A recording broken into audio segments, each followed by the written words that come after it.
그동안 소문으로 뭐 PF 때문에 건설사 하나 큰 부도난다 했는데 결국 뉴스를 통해 확인된 거는 태형건설이었었죠. 그런 태형건설 워크아웃 발표가 났는데 오히려 주가가 떨어지지 않는 기현상이 벌어집니다. 태형건설 자체도 주가가 안 떨어졌는데 다른 건설사들도 주가가 안 떨어졌어요. 그런데 의외로 뉴스에서는 제2의 PF가 터진다, 총선 전에 터진다, 총선 이후에 터진다, 준비해야 된다, PF 금액이 뭐 총 나온 게 134조 정도 되니까 이거 다 터지면 나라가 끝장난다, 막 자극적인 뉴스들이 나와요. 언론이 보는 지금 PF의 관점과 주식시장에서 보는 PF의 관점이 서로 달라요. 근데 뉴스랑 너무 괴리가 날 때는 우리가 한번 찾아봐야 될 거 아니에요. 언론에서 말한 뉴스들은 있을 거니까 제가 주식시장 관점에서 보는 PF를 말씀드리도록 하겠습니다. PF의 문제는 다 알다시피 시행사, 시공사, 이제 그리고 금융사 세 가지가 있어요. 시행사는 계획을 잡는 일인 거죠. 실질적으로 설계 작업이라고 봐야 되겠죠. 내가 이 땅을 개발해서 이렇게 건물을 짓고 이렇게 분양가를 맞춰 넣으면 사업성이 얼마가 나오고 수익률이 얼마 나오니까 이 사업을 하면 돈이 되는 사업이다, 뭐 이렇게 계획을 잡아요. 그런 다음에 본인들이 땅을 어느 정도 매입을 하는 계약서를 갖고 오죠. 그리고 나면 이 땅을 가지고 대출을 받는 작업을 하는데 우리가 그거를 브릿지론이라고 합니다. 그러니까 실질적으로 땅 살 때 계약금만 좀 냈고 중도금, 잔금 치러야 돼 라고 하는 브릿지론이라고 하죠.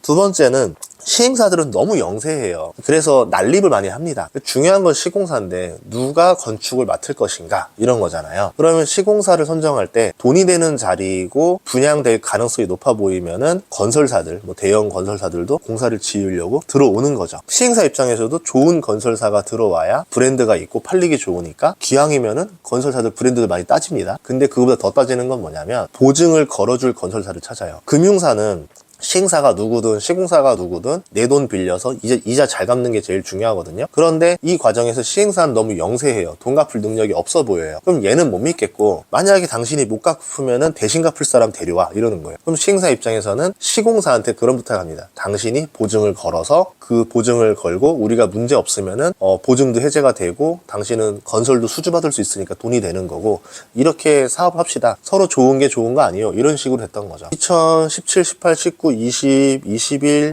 한 5년 정도 이렇게 재미났었죠. 아파트도 있었지만 아파트 이제 규제가 막 걸리면서 지식산업센터, 오피스텔, 생활형 숙박시설 이런 것들도 인기가 많았었고, 뭐 재건축, 재개발 시장도 뭐 재밌었었고, 이러니까 그냥 사업만 하면 돈을 쓸어 담던 시절이다 보니까 이런 일들이 많이 났었던 겁니다. 그래서 이제 태형건설이 2019년에 뒤늦게 좀 뛰어들었죠. 이 시장으로 뛰어들면서 수주를 받기 위해서 보증을 많이 걸어줬죠. 왜냐하면 건설사들은 자금력도 풍부하고 규모도 있다 보니까 어느 정도 보증을 거는 게 그렇게 부담스럽지 않았어요. 그런데 이거를 너무 많이 걸다 보니까 누적적으로 이 PF 보증이 많이 쌓인 거죠. 부동산 시장이 좋을 때는 문제가 없는데 꺾였을 때 문제가 되는 겁니다. 이 빚을 누가 다 책임질 것이냐. 시행사, 시공사, 금융사. 근데 시행사는 아까부터 영사하다 보니까 사라지면 끝인 거예요. 그럼 남은 거는 건설사. 건설사랑 금융사인데, 건설사가 자빠지면은 금융사가 갚아야 되는 거고, 건설사가 살아남고 어떻게 사업을 끝마친 다음에 번 돈으로 갚아내면은 금융사도 타격이 없는 거고, 지금 업계가 어디냐면은 주식시장에서 건설사랑 증권사입니다. 근데 이 둘의 주식 자체가 생각보다 크게 위축되지 않았다라는 거는 다른 기댈 곳이 하나 있다라는 거죠. 이번에 정부에서 태형건설 발표가 나자마자 90분 만에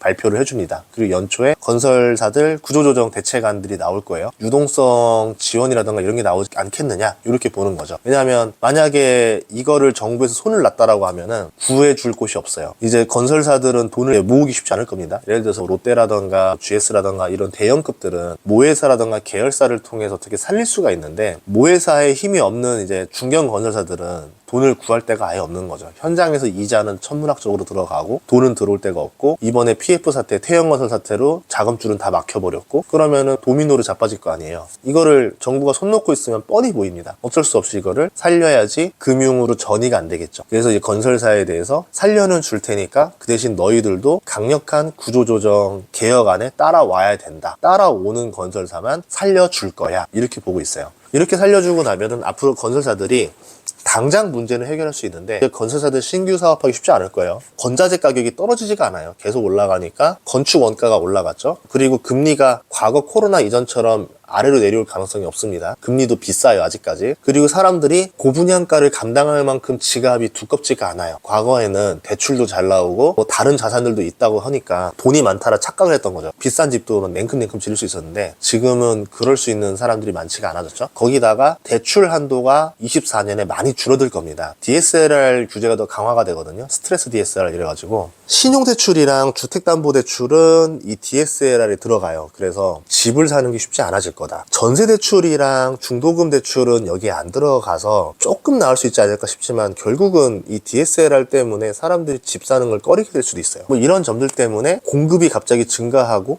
건설사들이 막 집이 엄청 잘 팔리는 시기가 당장 오긴 어려울 것이다. 시간이 좀 지나야 해결될 문제가 아닐 것인가 이렇게 보고 있고, 나라에서 이번에 1월부터 뭐 출생아가 이제 있는 얼마 안 된 집은 저금리로 전세대출이나 주택 구입 대출을 5억까지 해주겠다 뭐 이런 것들도 나왔고, 지금 미국에서 금리 인하 기조가 내년부터 벌어지면서 시장 금리가 떨어졌죠.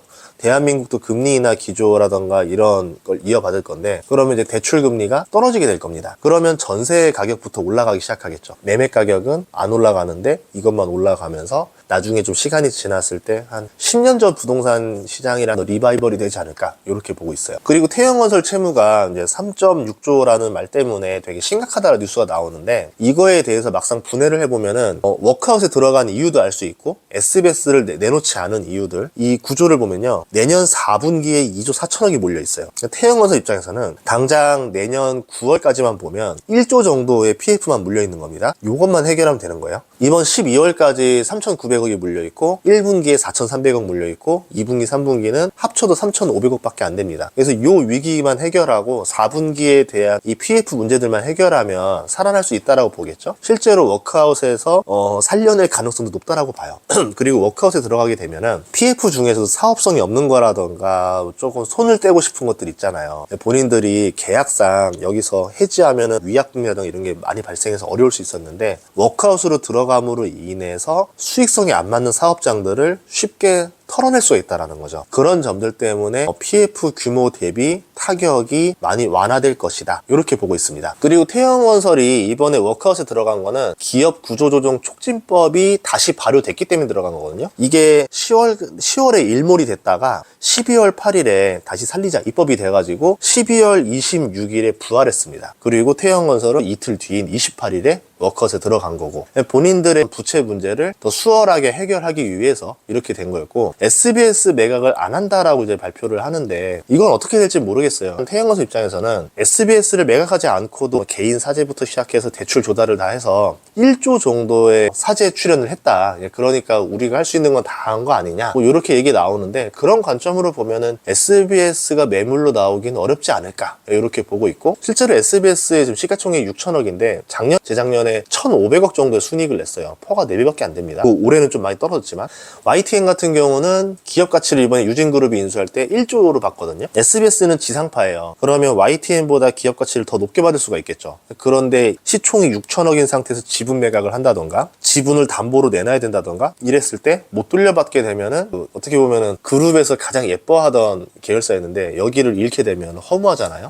안 내놓으려 할 겁니다. 뭐 워크아웃에 들어가면서 채권단과의 진통이 많이 나올 것 같은데, 건설사가 워크아웃에 들어가기 위해서는 모든 걸 다 내놔야 된다, 다 버려야 된다, 이렇게 이제 정부의 방침으로 세게 나가고 살려주는 대신에 건설사의 목줄을 채운다, 이런 형태로 갈 것인지, 아니면은 그냥 유동성만 지원하는 형태로 갈 것인지 봤을 때, 내년 4월에 총선이 있거든요. 아마 모럴 해저드 스토리가 나오는 걸 막기 위해서라도 엄한 형태의 구조조정이 나오지 않을까 싶어요. 국가 돈으로 여기 유동성을 살려주는 것 자체가 국민들은 지금 반감이 심한 상태거든요. 근데 그냥 내버려 뒀을 때 금융으로 전이가 되고 대한민국 경제에 위기로 가는 거는 더 안 되기 때문에 살려주는 건데, 찬밥 더운 밥 가릴 때가 아닌 상황에서 좀 엄하게 나가지 않을까, 뭐 이렇게 생각을 하고 있습니다. 실제로 연준에서 실리콘밸리뱅크 은행을 3월 달에 파산했을 때 살렸을 때도 보면은 굉장히 빠르게 대처했고, 그 덕분에 위기가 전이되지 않았고 해결할 수도 있었고요. 하지만 그 실리콘밸리뱅크 은행이 살아난 건 아니죠. 은행은 살아났지만 경영권은 다 날라갔죠. 공중분해 시키다시피 이렇게 됐기 때문에 주식 투자로 연결하고 싶다 이런 생각이 들진 않아요. 다만 지금 분위기에서는 이 투자라는 것과 살려내는 것과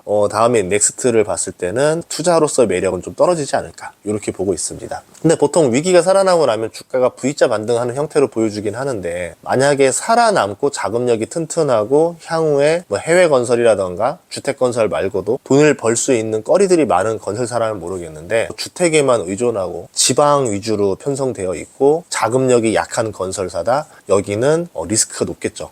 그 투자로서는 매력이 없지 않을까 이렇게 보고 있습니다. 태형건설에 대해서 알아봤는데요, 뉴스랑 가끔씩 주가가 괴리가 있을 때는 왜 그런지 한 번씩 보고 내가 자료를 찾아서 분석하는 습관을 들이면 좋을 것 같아요. 좋은 정보를 찾아뵙겠습니다. 구독과 좋아요, 알림 설정 부탁드리고요. 새해 복 많이 받으시고 내년에도 좋은 컨텐츠로 찾아뵙도록 하겠습니다. 감사합니다.